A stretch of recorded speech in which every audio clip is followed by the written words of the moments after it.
Meu nome é Mário Teixeira de Sá Júnior. Júnior porque eu sou filho de Mário Sá. Eu sou filho de um homem que aos 16 anos iniciou a sua vida na Umbanda, na década de 50 do século XX. Meu pai nasceu em 1934 e ao final da década de 50, através da minha mãe, ele começou a ter sensações mediúnicas, foi levado a uma casa de Umbanda, no Rio de Janeiro, né? Meu sotaque denuncia que eu sou carioca, e lá meu pai iniciou a sua mediunidade. Bom, o que eu vou fazer aqui hoje, que me foi pedido por ele, é um striptease da minha alma, o que eu nunca fiz na minha vida. Eu vou expor para vocês a minha vida. Eu nunca fiz isso. Existem amigos íntimos meus que não conhecem essa história. E ele me pede que publicamente eu faça isso, eu estou tremendo. Eu sou um palestrante que falo para 5.000 pessoas, o Ives sabe disso. Plateias enormes, auditórios, e eu nunca vivi o que eu estou vivendo hoje aqui. Eu estou totalmente nu diante de vocês. Bom, como eu lembro da Umbanda? A primeira vez que eu vi a Umbanda na minha vida, o primeiro flash que eu tenho de memória, eu sou um menino de 7 a 10 anos de idade, em uma encruzilhada. É noite, a noite é alta, estamos eu e meu pai apenas nesse lugar. Eu tenho a intuição, eu tenho a ideia de que o trabalho é um trabalho de cura para mim. Eu deveria estar doente de alguma forma e eu estava na encruzilhada com o meu pai. Lembro que eu passava muito frio e pela primeira vez eu não gostei do cara que eu vi. Me apresentaram um cara, através do meu pai, e aí nós iniciamos uma relação muito conflituosa na nossa vida. Esse ser se chamava Senhor Tranca-Rua das Almas. E eu não gostei do que eu vi. Muito frio, uma criança, no frio, à noite, numa encruzilhada, devia estar dormindo, tem escola no outro dia. Voltei para casa. Esse foi o primeiro contato. A segunda vez que eu me lembro do meu pai, com a questão da Umbanda, é que ele fazia, nós morávamos num pequeno prédio de BNH no Rio de Janeiro, meu apartamento era pequeno, e às sextas-feiras tinha gira com o Senhor Tranca-Rua das Almas, que nos botava para fora de casa, porque criança não podia participar da gira de Exu. E ali eu ficava com frio, com fome, né, esperando aqueles atendimentos que eram homéricos, ouvindo os milagres que o Senhor Tranca-Rua das Almas operava, que resolvia problema de Detran, que resolvia problema de firma, que fazia filho nascer, que fazia abortamento com sal de fruta, que fazia caldeirão sem fogo ferver, e eu digo, eu não gosto desse inferno. Porque eu estou aqui embaixo passando frio, passando fome, né? Toda sexta-feira. E as pessoas iam lá e as empresas quebradas reajustavam através de pontos de fogo, uma magia muito característica de determinados terreiros de Umbanda no Rio de Janeiro. E eu lembro dessa memória, eu lembro da minha irmã um dia eu dando um óculos para ela me emprestar um casaco, porque eu estava lá embaixo no prédio sem poder subir. A quarta memória que eu tenho, eu achei que eu tinha me vingado dele, que eu tinha acabado com ele. Porque eu era um menino terrível, sem nenhum talento. Eu não sabia jogar futebol, eu não sabia jogar bola de gude, não sabia empinar pipa, não sabia fazer nada. Cheio de mancha de pele, piolho, pensa no cara largado. E ele pegou, né, e quis falar comigo. Falei, o que esse inferno quer comigo? Né? Eu devia ter uns 11 anos, 12 anos, porque eu tinha sido reprovado na 5ª série, então eu tinha 11 anos de idade. Pra vocês verem quem eu era. E aí, ele pega a minha mão, né? Ele sempre foi muito... A lembrança, a memória que eu tenho dele, é uma memória de alguém muito sisudo. Aquela gargalhada era uma gargalhada sempre sarcástica, forte, mas nunca, como eu conheci outros Exus na minha vida, que sorriem, não, sempre sério. Pegou a minha mão,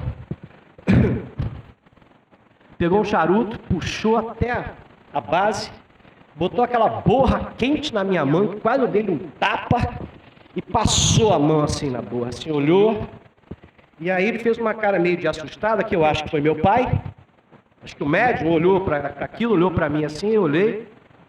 Ele disse, você vai ser doutor. Gente, imagina o cara reprovado na 5ª série, o cara que odeia a escola, vagabundo, confesso, da turma de 63. Aí eu falei, tá aí a minha comprovação, olha como é que essas coisas não existem. Isso é maluquice de meu pai. Meu pai é um doido, ficar com esse negócio de Exu, de não sei o quê. Será que inferno que é esse na vida de você? Minha irmã, que é inteligente, aqui, senhor, essa vai ser doutora. Eu vou, no máximo, aí, ser um auxiliar de escritório, vou arrumar um emprego aí no lugar. E aí eu saí dali feliz, destruí o cara. Falei, não existe nada disso, isso é conversa fiada. Bom, meu pai, infelizmente, tinha uma doença chamada alcoolismo. E mediunidade e alcoolismo é uma coisa muito complexa, né? Vocês que são médicos sabem que a mediunidade, através do alcoolismo... A mediunidade era um portal que se abre, né? Só que o que dá para rir, dá para chorar. Energia não tem moral, não tem ética, não tem sexo. Energia é energia. Essa mesma energia que faz com que ilumine essa sala é a mesma que nós podemos dar choque para torturar pessoas. Energia não tem moral, não tem ética. Quem lida com energia é que vai aplicar o seu caráter ético, moral. Uma faca era uma faca. Era uma faca para fazer alguma coisa boa ou para fazer uma maldade com alguém. Muito bem, meu pai então, é um médium que era muito afamado, né? Eu lembro de entrar nos terreiros com meu pai, ele sentar no cantinho e tudo, e as pessoas diziam, senhor, vem aqui. Né? Eu ficava olhando para ele. Eu tinha uma relação com ele de misto de ódio, de amor pelo alcoolismo, que trazia muitos conflitos em casa, quebrava a casa, agredia todo mundo. Eu era a principal vítima por ser homem, porque ele achava que a agressão me faria mal. Então, o pai com alcoolismo, ele se afastava, né? Para mim, até então, Exu tranca a Rua das Almas, aquele inferno que eu não gostava, né? Aquele ser que eu queria destruir, tinha destruído. Quando ele disse que ia ser doutor, né? Eu esqueci de dizer, quando eu escrevi a minha tese, na folha da frente, o meu orientador falou assim, o que está escrito aqui, que eu não estou entendendo? Aí eu disse para ele, não é para o senhor entender, orientador. Ele falou, mas o que está escrito aqui? Eu falei, o senhor tinha razão.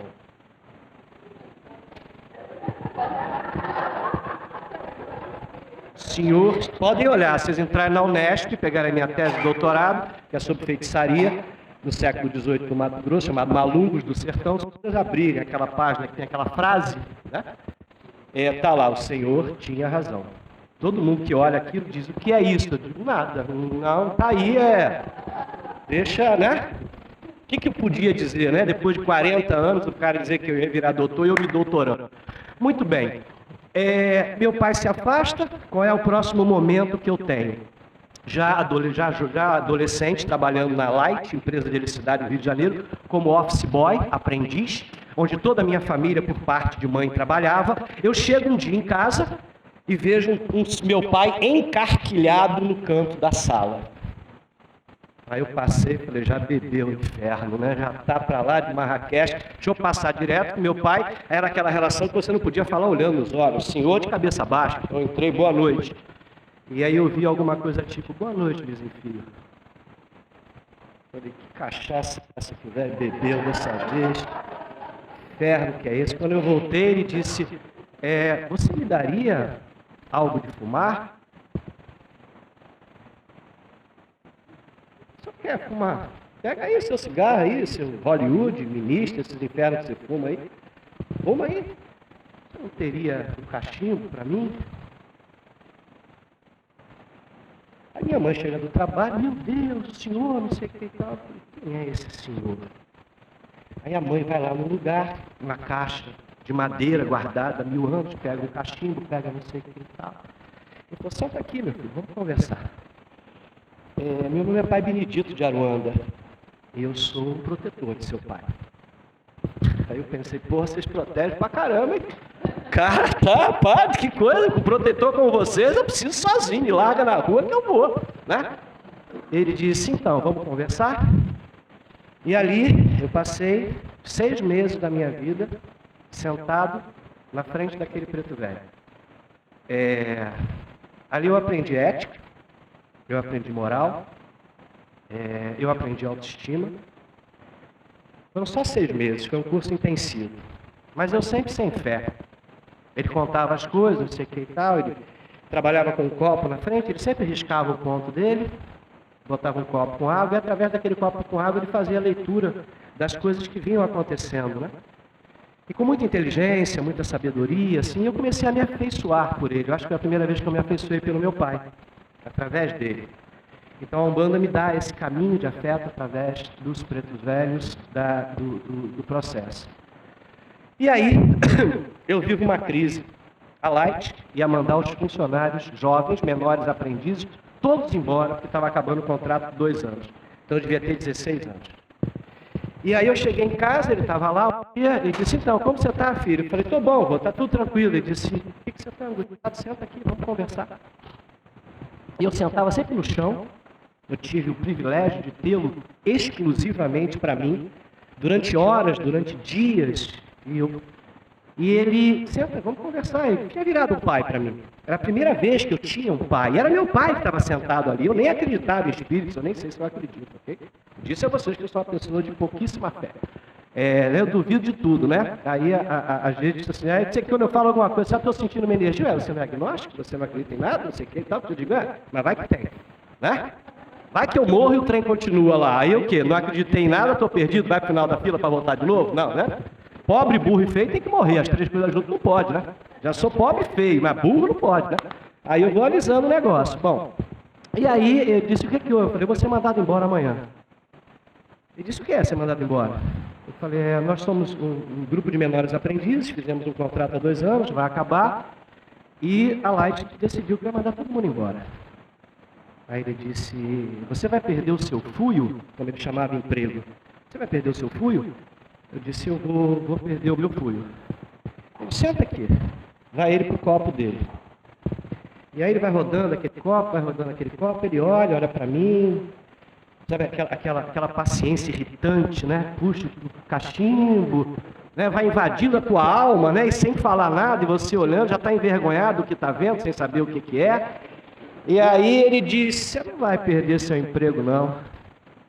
Eu falei, avô, o senhor é um cara muito legal, tem o maior carinho pelo senhor, mas você não entende nada de lei trabalhista, CLT, como é que funciona o processo do mercado de trabalho, sistema capitalista, as demissões, é um momento complicado, fim da ditadura militar, eu sei que o senhor não sabe que é ditadura militar, mas não sei o que e tal. E ele disse assim, eu não sei mesmo nada disso que você está falando, mas não vai perder seu emprego. Eu digo, avô, seguinte, fica tranquilo, eu entendo que o senhor entende, mas não entende, né? Fica tranquilo, não precisa, deixa esse negócio de copo aí, para de ver esse negócio. Vamos lá, sobe, tá, vai Pedro Velho subindo pro céu, vai lá, vai para casa, vai para o anda lá, deixa o pai voltar aí, tá? Pai tranquilo, sem beber, meses, falava baixo. A influência dos guias sobre ele mudavam esse ser humano, eram 2 seres humanos. Era um bicho ou um anjo no falar. Eu ficava assim olhando para ele, impressionado, esses 6 meses que eu conheci esse homem, né? Fora do álcool. E aí, o vô ficou irritado e disse assim, vamos fazer um negócio. Amanhã, que hora você sai lá do seu fuio? Eu falei, 17 horas. Quanto tempo você demora para chegar aqui? Eu falei, 1h30. Falei, então tudo bem, amanhã às 6h30, na hora de Maria, mais meia hora, você vem aqui e você vai dizer na minha cara que você foi demitido. Eu falei, tá bom, amanhã o senhor vem aí. O que é a CLT, como funciona o processo de um contrato público, o que é o menor aprendiz, onde faz, não sei o quê, Senai Light. Bom, de manhã eu fui trabalhar, entrei às 8h30 na Light, 9h30 vocês estão demitidos, 10h30 demitido, 11h30 demitido, meio-dia e meio demitido, eu comecei a ficar constrangido. Porque eu não vou dizer a ele que ele estava errado. Eu não queria dizer, porque eu tinha me afeiçoado tanto a ele que eu me sentiria agredindo a ele fazendo aquilo. E eu disse, eu não vou voltar para casa. Não vou. Deu 1h30, deu 2h30, deu 3h30. Quando deu 4h30, o telefone tocou, era o telefone do sindicato, e as demissões tinham sido suspensas. Aí que eu não voltava mesmo para casa, né, velho? Não, aí virou o processo. Falei, é ruim que eu vou lá ver esse homem, vou nada. Falei, que inferno, que coincidência. Claro que ele não sabe nada disso, que não existe, mas que coincidência, né, que suspenderam. E aí eu fui para casa. Quando eu chego em casa, ele estava sempre na mesma posição, um banquinho sentado, com a madeirinha onde ele riscava o ponto dele, onde botava a água dele, com as velhinhas, com as coladeiras, que eu sempre do lado, ele sempre se servia. Gestor sempre muito lento, muito tranquilo. E aí, vocês viram que palestra que eu estou fazendo para vocês, né? Contando a minha vida, gente. Que coisa, nunca aconteceu isso comigo. Me perdoe, a culpa é dele, né? Já vou chegar nele. Aí, nesse dia, ele ao invés de estar de frente para a porta, ele está de costas na porta, sentado do quarto. Eu abro a casa, o apartamentozinho pequenininho, caminho assim, quando eu chego na porta, ele está sentado de costas. E eu fico parado. E aí eu ouço a voz dizendo, então, filho, você perdeu a fé? Ele não sabia o que tinha acontecido durante o dia. Ou eu não sabia que ele sabia, se é que ele existia. E eu comecei a chorar. Aí ele me pegou, me sentou, falou, agora vamos iniciar você na Umbanda.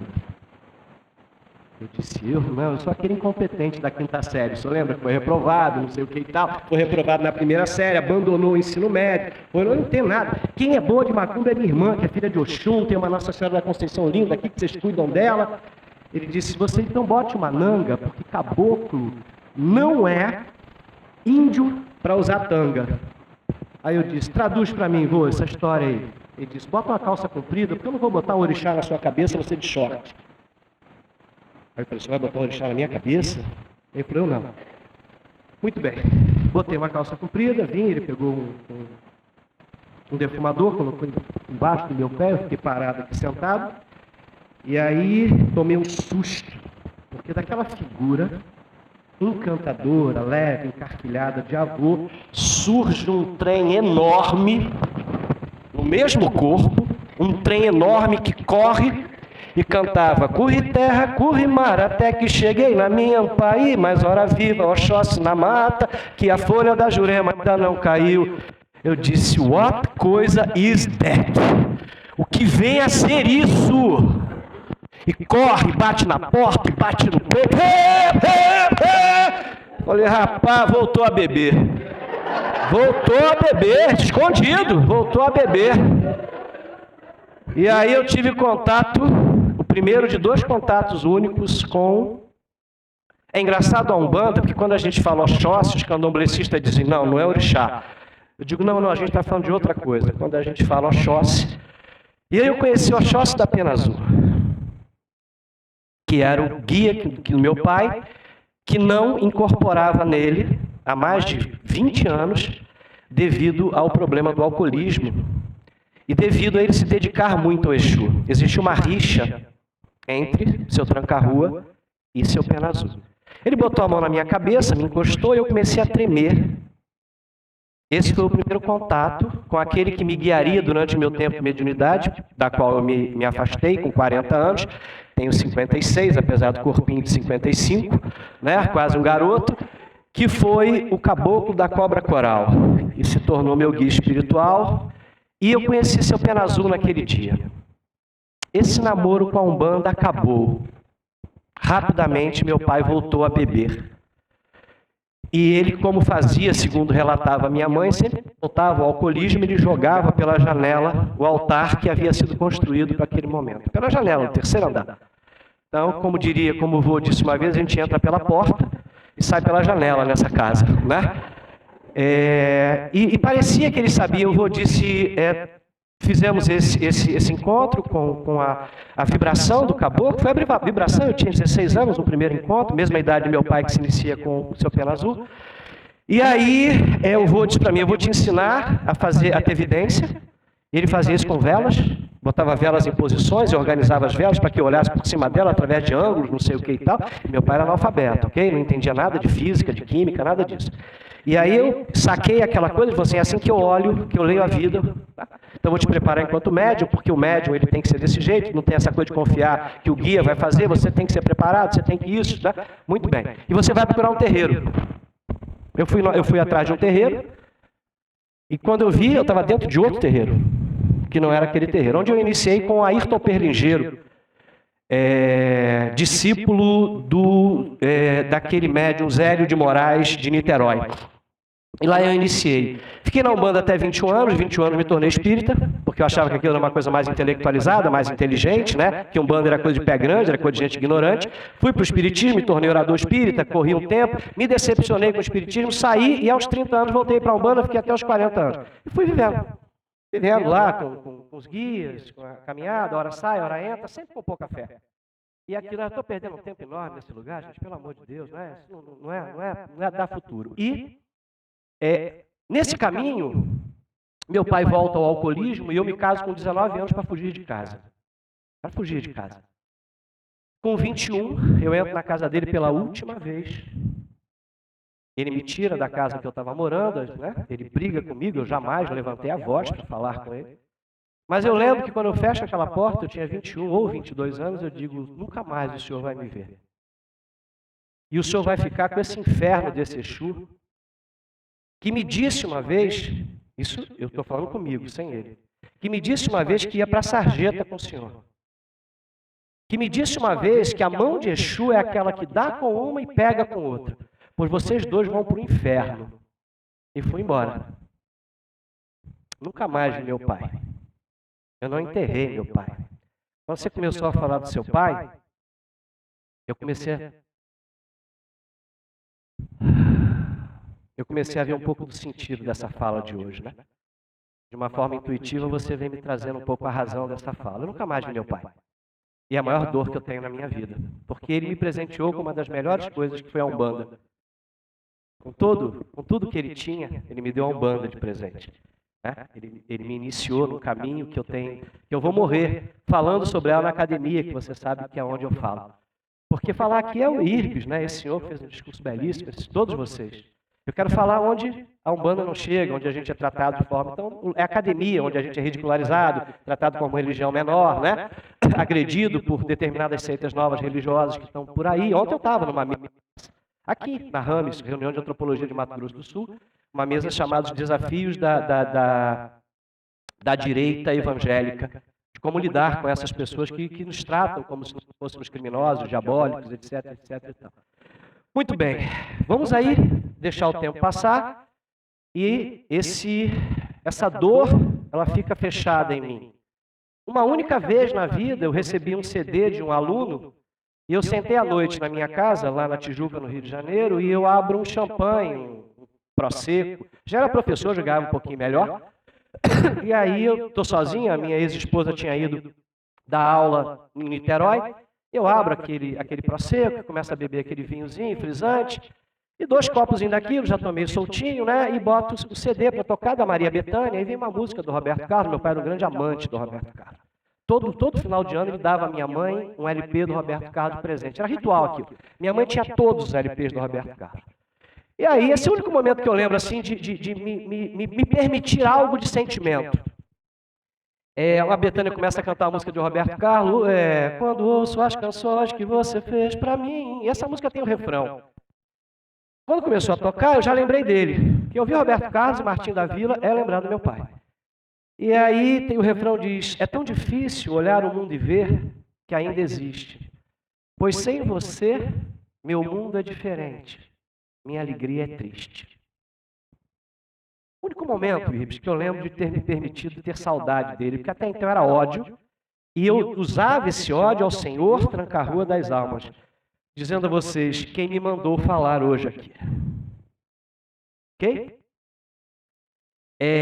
Passados muitos anos, vamos nessa fita, para acabar essa história, que se eu contar minha vida inteira vai ficar aqui uns 10 dias, vai ter almoço, janta, café da manhã, vai virar retiro de macumbeiro, né? Daí...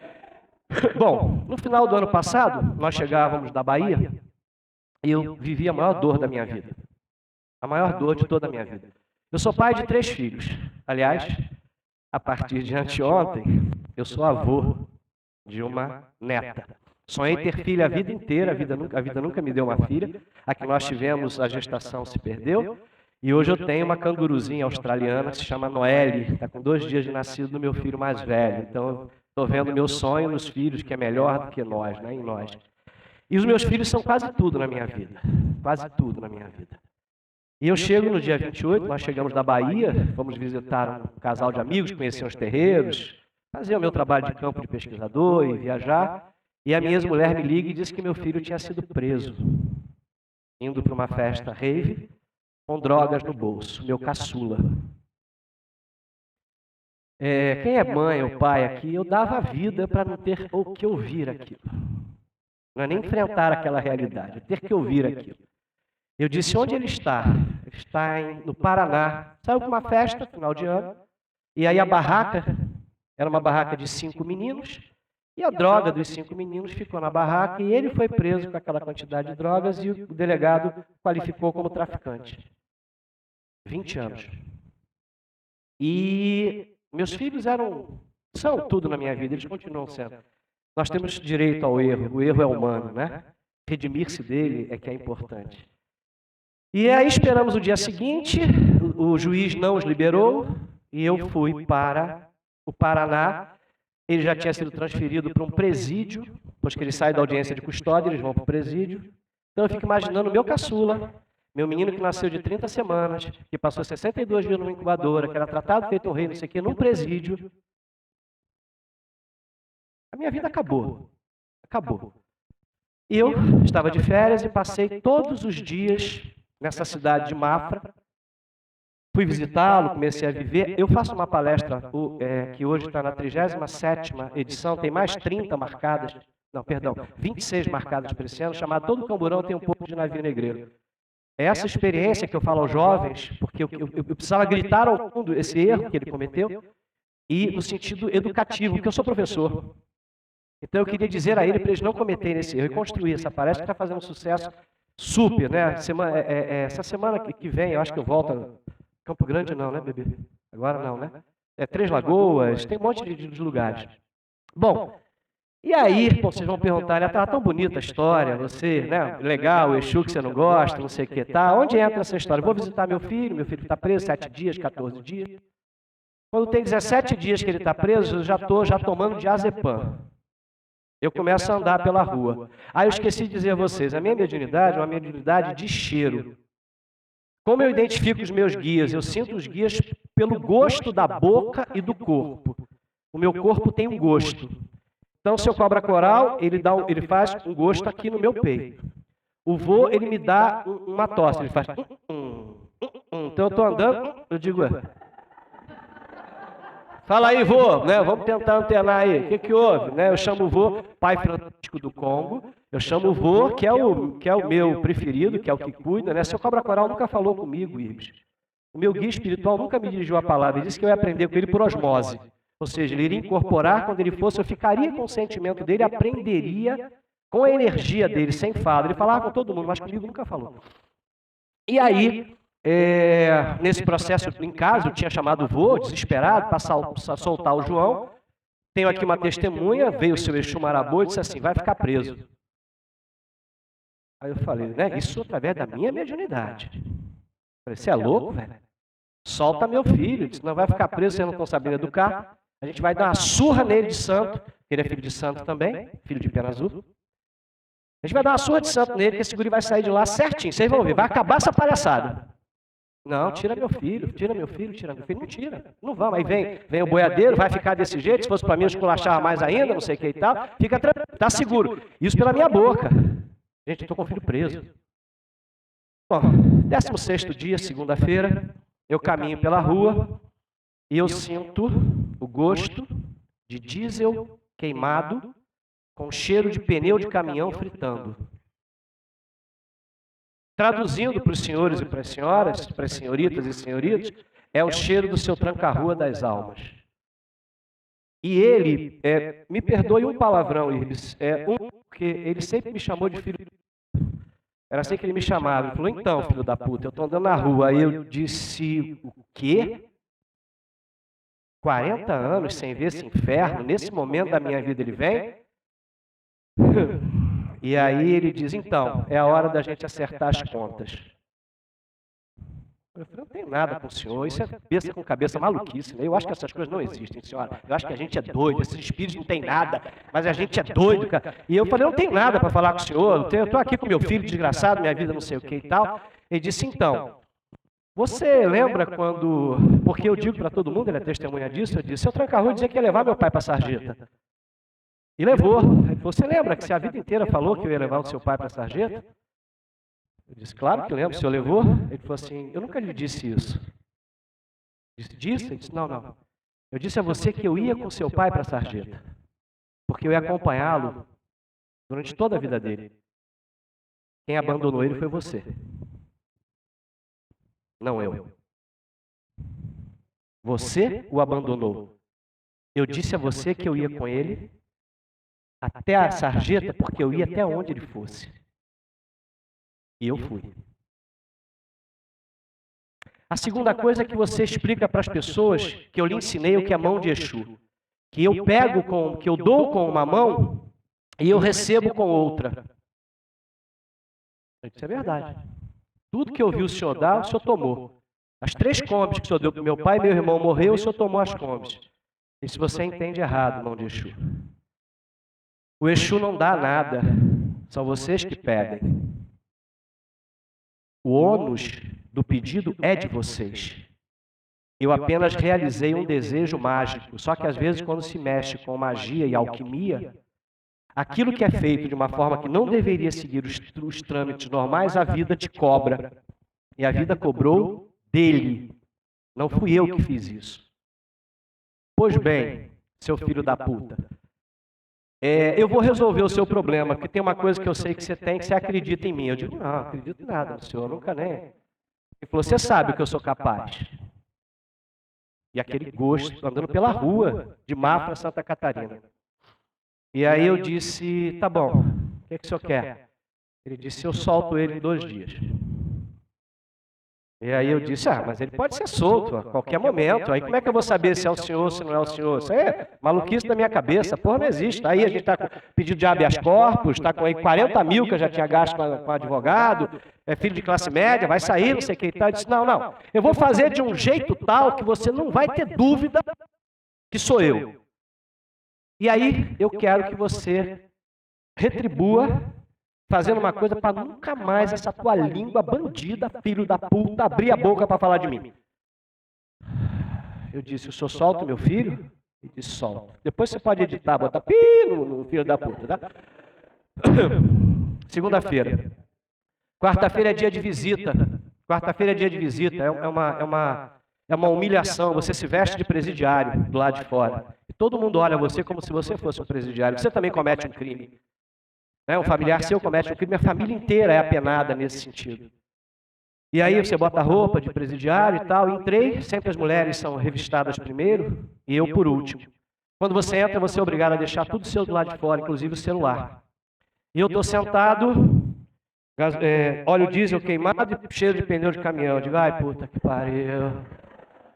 Estou aqui nessa dor desgraçada e disse, então, você vai agora, você vai entrar lá e vai dizer a ele, você está solto. Você vai sair daqui e o pior está lá fora. Se fizer merda, eu vou te dar uma surra. Já que você é filho de santo, que você quer dizer que é filho de Exu, toma uma surra. Diga a ele que acabou aqui o processo dele aqui dentro. Eu disse, é doido, que eu vou falar um negócio desse, meu filho preso dentro, né? E eu vou dizer que vai soltar? Não vou dizer, você vai dizer. Não vou. Você esqueceu quem eu sou? O que você me viu fazendo na sua vida? Vamos acertar essa dívida, cara. Vamos zerar esse negócio. Isso eu não vou falar. Entrei, meu filho está sorrindo. Eu abraço meu filho e digo, ele mandou dizer que acabou. Aí o João fala assim, ele quem? Esse é o Tranca-Rua. Quem, pai? Tranca-Rua. Quem? Seu Tranca-Rua das almas mandou dizer a você, o Exu de seu avô mandou dizer a você que você está solto. Aí ele diz assim, o que eu entendo? Sei lá o que você entende, nem eu estou entendendo porra nenhuma, o que você vai entender? Eu estou com medo aqui. Bom, acaba a visita às 4 horas, eu falo para a minha mulher, me empresta a chave do seu carro, por favor. Ela me empresta a chave do carro, eu pego e abro a porta-mala, tiro o meu celular e ao abrir o WhatsApp, um monte de palmas. E aí eu olho um juiz amigo nosso, de Porto Alegre, enviando que às 13 horas e 30 minutos, a hora que ele entra em contato comigo, a juíza dá voz de soltura a ele.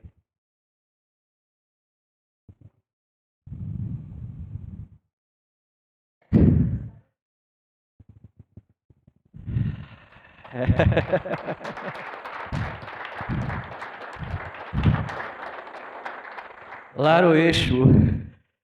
E aí eu começo a chorar muito, a riar, e ele diz, levanta, filha da puta. Você lembra do meu ponto que ficava atrás do meu... Ele tinha uma capa linda, ele era vaidoso demais com meu pai, não sei quem era mais dos dois.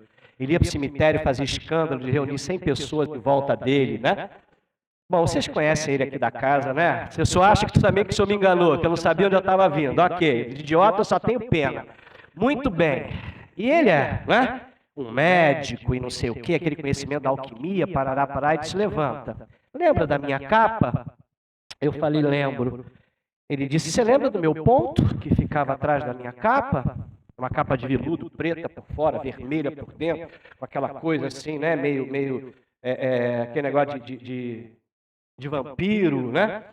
E, né, que a gente tem essa coisa toda, né, garboso, e era querido, amado, né? Todo mundo queria uma coisa, vinha e o bandido fazia acontecer. Eu não sei se vocês já viram um ponto de fogo.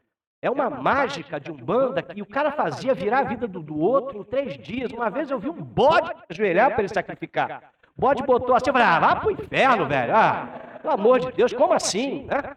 Os bichos, né? Porque a gente meu pai tinha essa Umbanda aqui em banda, né? Trabalhava nessas coisas, mas o mago, ele é mago, né? E aí eu falei, eu lembro do negócio. Falei, pois é. Qual é a mão de Exu mesmo? Eu disse, é essa. Podem olhar para o meu braço. Eu quero o meu ponto tatuado na sua mão de Exu.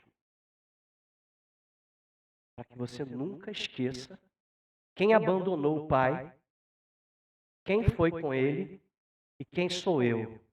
Você me respeita, seu filho da puta, porque de hoje em diante quem vai cuidar de você sou eu.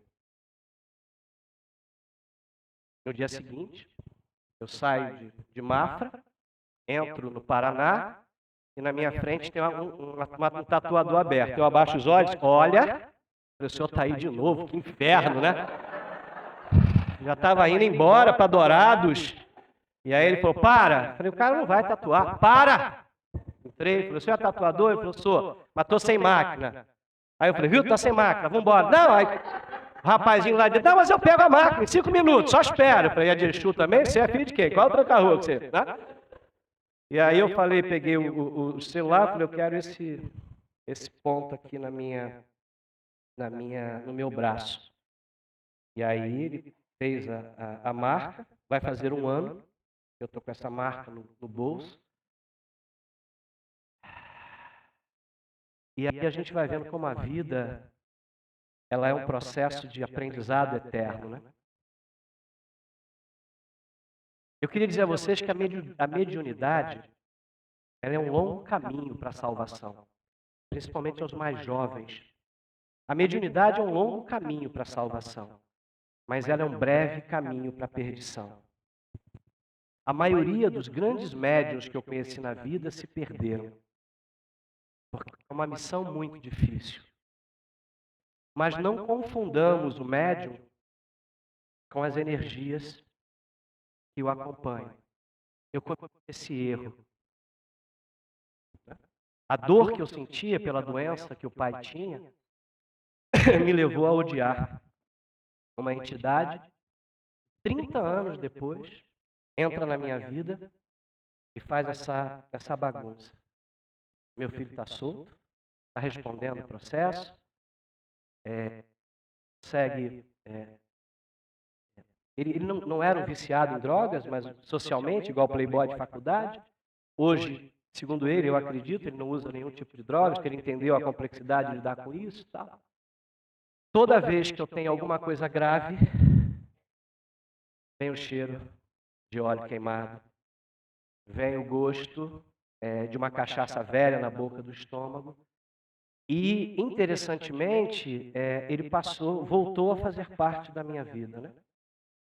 E anteontem, que eu ia fazer essa palestra, ele desce e diz, não, eu quero que você conte para o Irbes essa história. Eu digo, Senhor, como sempre chamei, não faz sentido contar essa história. Ele falou, acredite, faz sentido. Existem pessoas que vão ouvir e entender essa história. Então, o que eu fiz aqui não foi uma palestra. Eu fiz um striptease da minha alma, pela primeira vez publicamente, né? Declaro o meu equívoco diante dessa entidade, declaro a minha tristeza de não ter acompanhado meu pai, de tê-lo abandonado, de não ter entendido, né? Eu também era muito jovem, eu era muito agredido fisicamente, e às vezes você não dá conta, né? Também sem querer me martirizar. trazer para vocês essa história de vida, porque a Umbanda, ela é um espaço que muda a nossa vida. Não muda a nossa vida enquanto carolas, enquanto ficar acreditando em coisinha. Não, a gente está falando de energia. Tenham muita gravidade quando ouvirem as falas das energias. Tentem captar a essência do que se é dito. Talvez assim vocês não tenham que viver a dor que eu vivi para me reconciliar com o meu Pai. Porque essa não é uma reconciliação com o seu tranca-rua. Essa é uma reconciliação com o meu Pai. Em que, de alguma forma, eles voltam à minha vida e continuam fazendo aquilo que fizeram ao menino de 15 anos de idade, agora com 56. A Umbanda é uma benção. A Umbanda é uma benção. E aqueles que de alguma forma nos criticam, não compreendem que a perdição, ela está na forma como muitos médios, ao receberem o poder das energias, tentam manipulá-la. É nossa essa responsabilidade, não dos guias. Mesmo um Egum, mesmo um Exu sem luz, como se diz, eles são vidros, eles são espelhos. Quem pede somos nós. O que se retrata naquilo é a nossa pequenez, não a deles. Se o Exu é o diabo, eu não acredito que o seja, segundo a tradição católica, ele tem que pedir licença para entrar na sua casa. Somos nós que damos essa licença. Somos nós que permitimos que as energias, sejam elas quais forem, habitem o nosso dia a dia, a nossa vida. Eu espero que de alguma forma esse relato, essa striptease da minha alma, tenha servido a algum de vocês de alguma forma. E eu peço à vida que essa missão do IRBS e a missão dos senhores e das senhoras continue abençoada, que vocês continuem a levar esse lenitivo, esse bálsamo. Não esperem privilégios, porque não terão. Não serão tratados de forma especial. Pau que dá em Chico, dá em Francisco, já dizia Pai Francisco do Congo. Pau que dá em Chico, dá em Francisco. O que vocês tiverem que passar não será tirado do caminho de vocês. Ser umbandistas não é ter privilégio nem prerrogativas especiais. Então essa foi uma fala não do professor Mário Sá, mas do umbandista sem fé, Mário Sá. E eu desejo a vocês um continuar desse encontro iluminado, abençoado, e aqui, como sempre, é uma casa de muita energia, de muita luz. O IRBS é um visionário, né? Eu não consigo acompanhar a inteligência dele. Ele me senta ali dentro, ele fala. No outro dia também, o cacique começou a conversar comigo. 5 minutos, a minha pequenez já se perdeu, né? Eu já não estava conseguindo mais entender essa grandiosidade. Mas, IRBS, muita luz na tua caminhada. Me perdoe se não foi a palestra que eu prometi a você de fazer, uma palestra acadêmica, mas, por algum motivo, a minha intuição aceitou fazer essa fala aqui. Um bom dia a todos e a todas e muito obrigado.